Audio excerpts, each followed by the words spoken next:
श्रीमद्भागवत गीता हिंदुओं का पवित्र ग्रंथ है, जिसमें 700 श्लोक एवं 18 अध्याय है। महाभारत के युद्ध के दौरान युद्ध के मैदान में अपने सगे संबंधियों को देख जब अर्जुन अपने कर्तव्य से विचलित हो गए थे, उस समय भगवान श्री कृष्ण ने अर्जुन को जो उपदेश दिए थे वही श्रीमद्भागवत गीता है। भागवत गीता में जीवन के हर एक प्रश्नों का उत्तर समाहित है। जो मनुष्य गीता को सुन लेता है वह जीवन के सभी दुख, वासना, ईर्ष्या, क्रोध, लोभ, मोह, लालच जैसे बंधनों से मुक्त हो जाता है। भागवत गीता मनुष्य के जीवन को बहुत ही सरल बना देता है, क्योंकि भागवत गीता में जीवन का असली मकसद बताया गया है। इससे पहले कि आप गीता के इन अनमोल उपदेशों में खो जाए, उससे पहले वीडियो को लाइक करके चैनल को सब्सक्राइब जरूर कर लें। भगवान श्री कृष्ण गीता में कहते हैं कि यहाँ सब कुछ बदलता रहता है। कालचक्र में इतनी शक्ति होती है कि वह राजा को रंक और रंक को राजा बना देता है। इस जीवन में एक पल में क्या हो जाना है और दूसरे पल में क्या हो जाना है, इसका आकलन कोई नहीं कर सकता। इस जीवन में कोई भी चीज स्थायी नहीं है। हर एक चीज शुरू होने के बाद उसका अंत अवश्य होता है और फिर नई चीज शुरू होती है। जीवन में दुख आते हैं तो कुछ पल के बाद सुख भी आते हैं। कभी लाभ होते हैं तो कभी हानि भी होती है। कभी जय होता है तो कभी पराजय भी होता है। कभी मान होता है तो कभी अपमान भी होता है। इसलिए मनुष्य को चाहिए कि वह दुख को भी अस्थायी समझकर उसे अपनाए। गीता में भगवान श्री कृष्ण अर्जुन को कहते हैं कि किसी चीज को शुरू करने के लिए कभी कोई सही समय नहीं होता। मनुष्य जब कोई चीज शुरू करता है वही उसके लिए सही समय होता है। जो मनुष्य सही समय के इंतजार में रहता है उसके लिए सही समय कभी नहीं आता और वह कभी भी अपने काम को शुरू नहीं कर पाता। ऐसे मनुष्य जीवन भर सही समय का इंतजार करते ही रह जाते हैं और कभी सफलता प्राप्त नहीं कर पाते। इसलिए मनुष्य को चाहिए कि सही समय की प्रतीक्षा करने के बजाय वह अभी से ही काम को शुरू करें। बीते कल और आने वाले कल की चिंता करना व्यर्थ है, क्योंकि ना बीते हुए कल को बदला जा सकता है और ना आने वाले कल को देखा जा सकता है। मानव को वर्तमान का आनंद लेना चाहिए। भूतकाल में बीते घटनाओं को सोचकर एवं आने वाले कल की चिंता करके मनुष्य वर्तमान के सभी पलों को व्यर्थ गुजार देता है। जो हो गया सो हो गया और जो होगा उसे टाला नहीं जा सकता। इस सत्य को अपनाकर मनुष्य को वर्तमान के हर एक पल का आनंद उठाना चाहिए। हर व्यक्ति दुनिया को अपने अपने नजरिए से देखता है। जिसकी जैसी नजर यह दुनिया उसके लिए उसी तरह है। दुनिया को बदलने से पहले खुद के नजरिया को बदलना जरूरी होता है। जिस दिन आपका नजरिया अच्छा हो जाएगा, यह दुनिया भी आपको बहुत अच्छी लगेगी। नजरिया हमारे व्यक्तित्व का बहुत अहम हिस्सा होता है। यही हमारे जीवन यात्रा की दिशा तय करता है। नजरिया सकारात्मक और नकारात्मक दोनों हो सकता है। नकारात्मक नजरिया होने से व्यक्ति केवल निराशा और दुख पाता है, लेकिन सकारात्मक नजर से व्यक्ति को यह जीवन बहुत ही सरल और सहज लगने लगता है। क्रोध मानव के विनाश का कारण होता है, क्योंकि क्रोध से भ्रम पैदा होता है और भ्रम से बुद्धि विचलित हो जाती है। क्रोध में मानव को कुछ भी आभास नहीं रहता है। क्रोध में मानव अपनों के प्रति भी गलत शब्द का प्रयोग करता है। गलत शब्द व्यक्ति को दिल से चोट पहुंचाता है, जो घाव कभी मिट नहीं पाता। क्रोध में मानव कभी भी सही निर्णय नहीं ले पाता और क्रोध में ली गई निर्णय हमेशा ही दुखदायी होती है। क्रोध में व्यक्ति की आंखें बंद हो जाती हैं और उसका मुंह खुल जाता है। वह समझ ही नहीं पाता कि क्या सही और गलत है। क्रोध उसे गलत राह पर ले जाती है। इसलिए मनुष्य को क्रोध पर काबू करके मन को शांत रखना चाहिए। श्री कृष्ण कहते हैं कि कर्म करो, फल की इच्छा मत रखो, क्योंकि कर्म करना मनुष्य के अधीन है, लेकिन फल प्राप्त करना मनुष्य के अधीन नहीं है। मनुष्य अगर सच्चे दिल से और कर्म को धर्म समझकर कर्म कर रहा है तो उसे एक ना एक दिन कर्म का फल जरूर मिलेगा। जो मनुष्य फल की इच्छा रख के कर्म करता है वह सुख दुख के जाल में फंस जाता है, क्योंकि जब मनुष्य अपने कर्म से फल प्राप्त नहीं कर पाता तो दुख उसे घेर लेती है।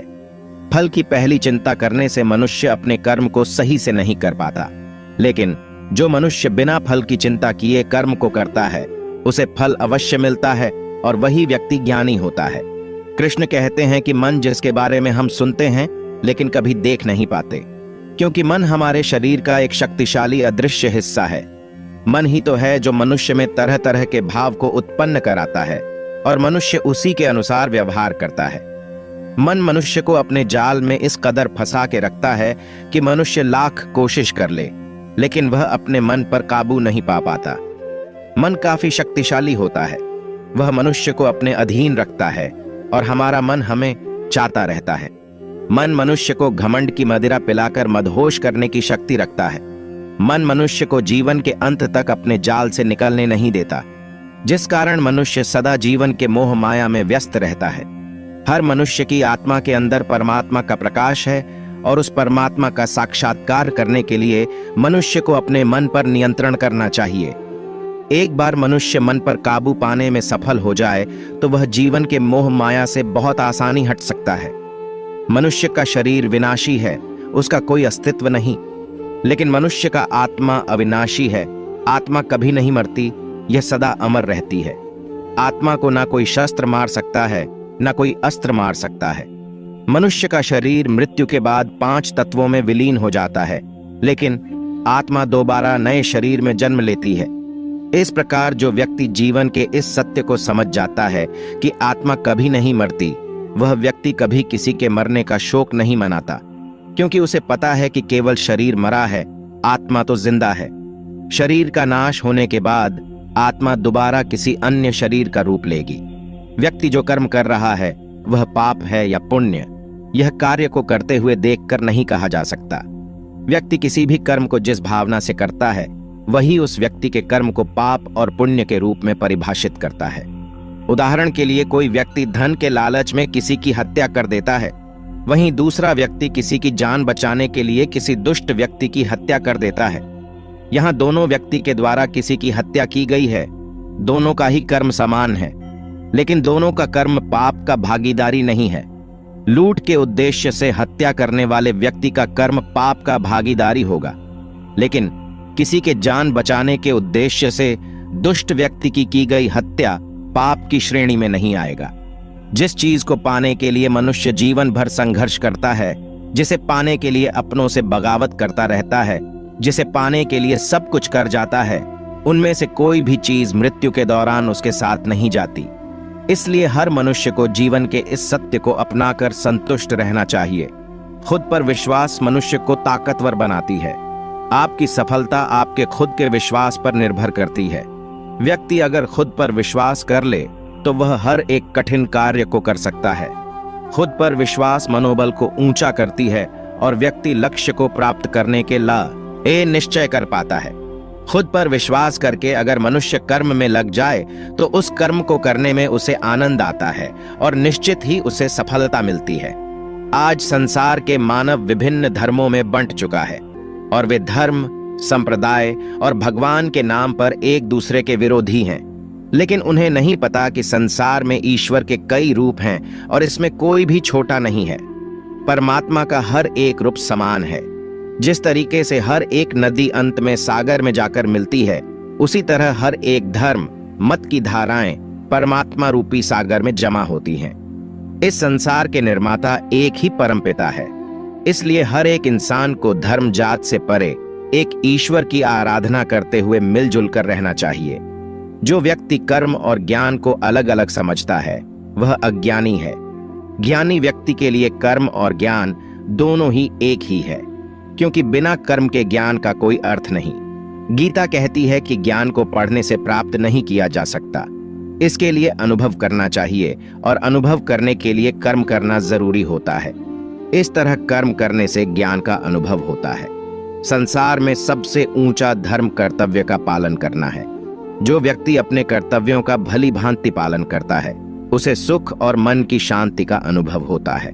अपना कर्म भले ही कितना ही कष्टदायक क्यों ना हो, लेकिन अपने कर्म को कर्तव्य समझकर करना दूसरे की नकल करने से श्रेष्ठ होता है। कर्तव्य मनुष्य को बेहतर बनाता है। हर एक कर्म में दोष होता है, इसलिए दोष देकर अपने कर्तव्य से पीछे नहीं हटना चाहिए। जिस प्रकार अग्नि के साथ धुआं भी होता है, उसी तरह हर एक कर्तव्य में छोटा मोटा दोष हो सकता है, लेकिन इस पर ज्यादा विश्लेषण करने से संशय और अकर्मण्यता पैदा होता है। जीवन में हर एक चीजों का संतुलन होना जरूरी है। जीवन में अच्छे बुरे दिन आते रहते हैं, किसी भी हालात में अति नहीं करना चाहिए। जैसे दुख आने पर बहुत ज्यादा निराशा में डूबना नहीं चाहिए, और ना ही सुख आने पर बहुत ज्यादा खुश होना चाहिए, क्योंकि कोई भी चीज अस्थायी होती है। इससे असंतुलन पैदा होता है जो जीवन की गति और दिशा को बाधित करता है, और इससे अनावश्यक दुख और कष्ट उत्पन्न होते हैं। मन, विचार और कर्म में संतुलन बनाकर ही ज्ञान की प्राप्ति की जा सकती है। कर्मों को एक रूप से देखता है। उस व्यक्ति का नजरिया सही है। अज्ञानी पुरुष के पास ज्ञान नहीं होता, इसी वजह से वह हर किसी भी चीज को गलत नजर से ही देखते हैं। ताकि सार में ऐसे मनुष्य के बारे में भी बताया गया है जो मनुष्य अपने को मन को काबू में नहीं रख पाते। ऐसे लोग का मन इधर से उधर भटकता रहता है। ऐसे मनुष्य का मन उनके लिए शत्रु के समान काम करता है, क्योंकि मन व्यक्ति के मस्तिष्क पर बहुत गहरा प्रभाव डालता है। जब मनुष्य का मन स्थिर रहता है तो वह व्यक्ति भी सही तरीके से अपना काम करता है। गीता के सार में यह भी बताया गया है कि मनुष्य को सबसे पहले अपनी खुद का आकलन, मतलब खुद के बारे में जान लेना चाहिए। खुद की काबिलियत और क्षमता को जानना ही मनुष्य को आत्मज्ञान की प्राप्ति करा सकता है। जब तक मनुष्य खुद के बारे में जान नहीं लेगा, तब तक उस मनुष्य का उद्धार नहीं हो सकता। हर एक मनुष्य को अपने आप पर पूरा पूरा भरोसा करना चाहिए, क्योंकि जो लोग खुद पर विश्वास करते हैं वह अवश्य ही सफलता प्राप्त करते हैं। ऐसा भी बताया जाता है कि जो व्यक्ति जैसा विश्वास करता है, आखिरकार वैसा ही बन जाता है। मनुष्य को कर्मों को करते रहना चाहिए और यह नहीं सोचना चाहिए कि इस कर्म का क्या परिणाम उनको प्राप्त होगा, क्योंकि कर्म का फल तो हर एक इंसान को मिलता ही है। इसलिए मनुष्य को चिंता न करके अपने कर्मों पर ध्यान देना चाहिए। ऐसा करने पर वह अपने किसी भी काम को सच्चे मन से करते हुए नजर आएंगे। मनुष्य के जीवन में सुख दुख दोनों ही स्थिति का अनुभव होता रहता है। सुख की स्थिति में मनुष्य ज्यादा ही प्रसन्न हो जाता है, तो वही दुख की स्थिति में मनुष्य निराशा महसूस करता है। इसलिए सुख और दुख दोनों ही स्थिति में मनुष्य को अपने मन पर काबू रखकर उसे स्थिर रखना ही योग्य कहलाता है। जब कोई भी मनुष्य सांसारिक इच्छाओं को त्याग करके फल की चिंता न करके अपने कर्मों को करता है, तो उसी स्थिति को मनुष्य योग में स्थित कहलाता है। जो मनुष्य अपने मन को काबू में कर लेता है, वह मनुष्य का मन ही उसका सच्चा मित्र बन जाता है। लेकिन जो मनुष्य अपने मन को काबू में नहीं कर पाता, उसके लिए उसका मन ही उसका दुश्मन साबित होता है। वहीं जो मनुष्य अपने मन पर विजय प्राप्त कर ले, तो उसको परमात्मा की प्राप्ति हो जाती है। इसका मतलब जिस भी मनुष्य को ज्ञान की प्राप्ति हो जाती है, उसके लिए सुख दुख, सर्दी गर्मी और मान अपमान सब एक समान हो जाता है। किसी भी चीज की अधिकता उनके लिए हानिकारक साबित हो सकती है। यह किसी भी प्रकार की अधिकता हो सकती है, कड़वाहट हो या फिर मधुरता, खुशी हो या गम। हमें कभी भी किसी भी चीज की अति करना हमारे लिए नुकसानदायक साबित हो सकती है। जीवन में संतुलन बनाए रखना है बहुत जरूरी है। जब तक मनुष्य अपने जीवन में संतुलन नहीं बनाएगा, तब तक मनुष्य अपने जीवन को खुशी से व्यतीत नहीं कर सकता। इसलिए मनुष्य को अपने जीवन में किसी भी चीज को ज्यादा करने से बचना चाहिए और जीवन में संतुलन बनाकर रख सही है। जो मनुष्य बहुत मतलबी होते हैं और उनको बस अपने मतलब से मतलब होता है और वह अपना मतलब पूरा करने के लिए कुछ भी कर सकते हैं, उन लोगों का कभी भी भला नहीं होता। आपको यह बात भी बता दे, मनुष्य का स्वार्थ उसे अन्य लोगों से दूर ले जाकर उसे नकारात्मक स्थिति और ले जाता है, जिससे वह व्यक्ति संसार में अकेला रह जाता है। वहीं गीता में यह भी कहा गया है कि एक स्वार्थी व्यक्ति शीशे में फैले धूल की तरह होता है, जिसकी वजह से वह व्यक्ति अपना सही प्रतिबिंब कभी देख नहीं पाता। इसलिए किसी भी व्यक्ति को अगर जीवन में खुशी पूर्वक अपना जीवन व्यतीत करना हो, तो अपने स्वार्थ को कभी भी अपने पास नहीं आने दे, क्योंकि एक स्वार्थी मनुष्य दोस्ती में भी अपना स्वार्थ निकालने की कोशिश करता रहता है। इसलिए जीवन में ऐसा मनुष्य बने जो अपने साथ साथ लोगों की भलाई के बारे में भी सोचे, तभी जाकर वह मनुष्य एक सफल और खुशी पूर्वक अपना जीवन व्यतीत करता हुआ नजर आता है। ईश्वर हमेशा ही अपने भक्तों का साथ देते रहते हैं। जो मनुष्य इस प्रभावशाली सत्य को मान लेता है, तो उसका जीवन पूरी तरह से बदलता हुआ उसे महसूस होता है, क्योंकि संसार का निर्माण भगवान ने ही किया है और वही इस पूरे संसार को चला रहे हैं। इंसान तो बस एक कठपुतली है जो भगवान के इशारों पर चल रही है। इसलिए मनुष्य को कभी भी अपने भविष्य और वर्तमान की चिंता नहीं करनी चाहिए, क्योंकि भगवान उनकी हर एक विकट परिस्थिति में उनका साथ देते हैं और हमें मुश्किल से बाहर निकालते ही है।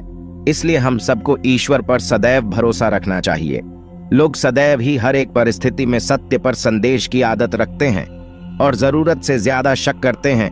ऐसे लोगों के बारे में भगवान श्री कृष्ण ने ऐसा कहा है कि पूर्ण सत्य की खोज, यह हमेशा संदेह करना, मनुष्य को दुख का कारण बनती है। शक करना एक ऐसी आदत है जो मजबूत से मजबूत रिश्ते को भी खतरे में डाल देती है। वहीं जिज्ञासा होना एक अलग बात है, लेकिन पूरी तरह से सत्य की खोज या फिर संदेह करना उसको दुख प्रदान करती है। और शक करने वाला इंसान के पास अंत में पछतावा के अलावा कुछ भी नहीं रहता। जाहिर है कि मनुष्य के सुख और दुख में मन की स्थिति एक जैसी नहीं रहती है। सुख में मनुष्य ज्यादा उत्साहित हो जाता है और दुख में वह बेकाबू हो जाता है। इसलिए सुख और दुख दोनों में ही मनुष्य के मन की समान स्थिति हो, इसे योग ही कहा जाता है। वहीं जब मनुष्य सभी सांसारिक इच्छाओं का त्याग करके बिना फल की इच्छा के कोई काम करता है तो उस समय वह मनुष्य योग में स्थित कहलाता है। और जो मनुष्य मन को वश में कर लेता है उसका मन ही उसका सबसे अच्छा मित्र बन जाता है। लेकिन जो मनुष्य अपने मन को वश में नहीं कर पाता है उसके लिए वह मन ही उसका दुश्मन बन जाता है। वहीं जो मनुष्य अपने अशांत मन को वश में कर लेते हैं उनको परमात्मा की प्राप्ति होती है। और जिस मनुष्य को ज्ञान की प्राप्ति हो जाती है उसके लिए सुख दुख, सर्दी गर्मी और मान अपमान सब एक समान हो जाते हैं। ऐसा मनुष्य स्थिर चित्त और इंद्रियों को वश में करके ज्ञान द्वारा परमात्मा को प्राप्त करके हमेशा संतुष्ट रहता है। गीता सार के इस उपदेश को अगर कोई भी व्यक्ति अपने जीवन में पालन करे तो निश्चय ही वह एक सफल व्यक्ति बन सकता है। जो लोग पूरे विश्वास के साथ अपने लक्ष्य को पाने का प्रयास करते हैं वह निश्चय ही अपने लक्ष्य को पा लेते हैं। लेकिन मनुष्य को अपने लक्ष्य को हासिल करने के लिए लगातार चिंतन करते रहना चाहिए। मनुष्य को तनाव से दूर रहना चाहिए, क्योंकि तनाव इंसान को सफल होने से रोकता है। अपने काम को पहले प्राथमिकता दें और पहले अपने काम को पूरा करने की कोशिश करें, तभी दूसरे का काम करें। क्योंकि जो लोग पहले अपने काम को नहीं करते और दूसरे का काम करते रहते हैं वे लोग अक्सर परेशान रहते हैं। श्रीमद् भगवत गीता में भगवान श्री कृष्ण कहते हैं कि सब एक ही भगवान की विभूतियां हैं। जो लोग भगवान के अलग अलग रूपों की पूजा करते हैं और उनकी अलग अलग शक्तियों में भरोसा रखते हैं, ऐसे लोगों के लिए यह जान लेना बेहद जरूरी है कि सभी एक ही भगवान की विभूतियां हैं। मनुष्य के अच्छे गुण और अवगुण भगवान की शक्ति के ही रूप हैं। इसका सार यह है कि लोक में जितने देवता हैं सभी एक ही भगवान की विभूतियां हैं। वहीं कोई पीपल को पूज रहा है तो कोई पहाड़ को, कोई नदी या समुद्र को। असंख्य देवता हैं जिनका कोई अंत नहीं है। लोग अपनी अपनी आस्था के मुताबिक देवी देवताओं के अलग अलग स्वरूपों की पूजा करते हैं, लेकिन सभी एक ही भगवान की विभूतियां हैं। जो लोग सच्चे मन से भगवान की आराधना करते हैं और अपना पूरा ध्यान भगवान की भक्ति में लगाते हैं वे लोग पूर्ण सी जद योगी माने जाते हैं। वहीं जो मनुष्य परमात्मा के सर्वव्यापी, अकल्पनीय, निराकार, अविनाशी, अचल स्थित स्वरूप की उपासना करता है और अपनी सभी इंद्रियों को वश में करके सभी परिस्थितियों में समान भाव से रहते हुए सभी प्राणियों के हित में लगा रहता है, उस पर ईश्वर की कृपा जरूर बरसती है। जो लोग दूसरी की भलाई पर ध्यान नहीं देते और सिर्फ अपना मतलब साधने में लगे रहते हैं उन लोगों का कभी भला नहीं होता। आपको बता दें कि इंसान का स्वार्थ उसे अन्य लोगों से दूर ले जाकर नकारात्मक हालातों की तरफ धकेलता है, जिसके चलते व्यक्ति अकेला रह जाता है। वहीं गीता में यह भी कहा गया है कि स्वार्थ शीशे में फैली धूल की तरह है, जिसकी वजह से व्यक्ति अपना प्रतिबिंब ही नहीं देख पाता। वहीं अगर आप चाहते हैं कि आप भी अपना जीवन खुशीपूर्वक व्यतीत करें तो इसके लिए यह जरूरी है कि आप अपने स्वार्थ को कभी अपने पास नहीं आने दें, क्योंकि स्वार्थी मनुष्य दोस्ती भी सिर्फ अपना स्वार्थ निकालने के लिए करते हैं। आपने अक्सर यह सुना होगा कि जिसका कोई नहीं होता उसका भगवान होता है। गीता सार में भी यह कहा भी गया है कि ईश्वर हमेशा मनुष्यों का साथ देता है। वहीं जब व्यक्ति इस प्रभावशाली सत्य को मान लेता है तो उसका जीवन पूरी तरह बदल जाता है। सृष्टि निर्माता ईश्वर ही है जो संपूर्ण जगत को चला रहा है। वहीं इंसान तो बस ईश्वर की हाथ की एक कठपुतली है। इसलिए इंसान को कभी अपने भविष्य या फिर अतीत की चिंता नहीं करनी चाहिए, क्योंकि हर विकट परिस्थिति में ईश्वर इंसान का साथ देता है और उसे मुश्किल से बाहर निकालता है। इसलिए हम सभी को ईश्वर पर भरोसा रखना चाहिए। जिन लोगों में शक या संदेह की आदत होती है या फिर जो लोग जरूरत से ज्यादा शक करते हैं। ऐसे लोगों के लिए श्री कृष्ण ने गीता में कहा है कि पूर्ण सत्य की खोज या फिर संदेह की आदत इंसान के दुख का कारण बनती है, क्योंकि शक करना एक ऐसी आदत है जो कि मजबूत से मजबूत रिश्ते को भी खोखला कर देती है।